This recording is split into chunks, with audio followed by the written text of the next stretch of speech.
Inter వాళ్ళే results వచ్చినాయి. ఎవరైతే పాస్ అయ్యారో వాళ్ళందరికీ హార్ట్ఫుల్గా కంగ్రాచులేషన్స్. ఎవరైతే ఫెయిల్ అయ్యారో ఇప్పుడు వాళ్ళకి కొన్ని పాయింట్లు చెప్తాను, జాగ్రత్తగా వినండి. సార్, రిజల్ట్ ఏదైతే ఉందో అది మీ లైఫ్ కాదు. కొంతమంది పాస్ అవుతారు, కొంతమంది ఫెయిల్ అవుతారు. నేను కూడా ఇంటర్మీడియట్లో ఫెయిల్ అయిన వాడిని. ఫెయిల్ అయ్యి మళ్ళీ చదువుకుని కష్టపడి రాసి పాస్ అయ్యి డిగ్రీలోకి వెళ్ళాను. అలా డిగ్రీ కూడా కంప్లీట్ చేసుకుని చదువు అయితే పూర్తయింది. మీరు కూడా ఒకసారి పాస్ అయిపోవాలని లేదు. కొంతమంది కష్టపడడం వల్ల పాస్ అవుతారు, కొంతమంది ఫెయిల్ అవుతారు. కానీ ఫెయిల్ అయిన వాళ్ళు ఎవరైతే ఉన్నారో వాళ్ళు కష్టపడి రాసి మళ్ళీ పాస్ అవ్వి గట్టిగా ప్రయత్నించండి.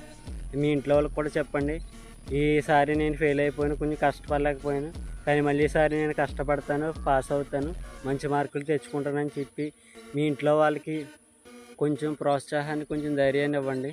సమాజం ఏమనుకుంటారని ఆలోచించకండి. వాళ్ళకి చెప్పాలి, వీళ్ళకి చెప్పాలని ఎవరికి చెప్పాల్సిన అవసరం లేదు. ఇది మీ లైఫ్, మీకు నచ్చినట్టు మీరు ఉండండి. ఈసారి కష్టపడండి, గట్టిగా ప్రయత్నించండి, పాస్ అవ్వండి.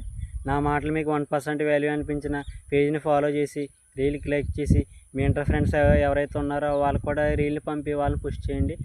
అండ్ కామెంట్ కూడా చేయండి రీల్ మీకు ఎలా అనిపించిందో. పేజ్ మాత్రం ఫాలో చేసి పెట్టుకోండి. కొత్త వీడియోస్తో మళ్ళీ కలుద్దాం.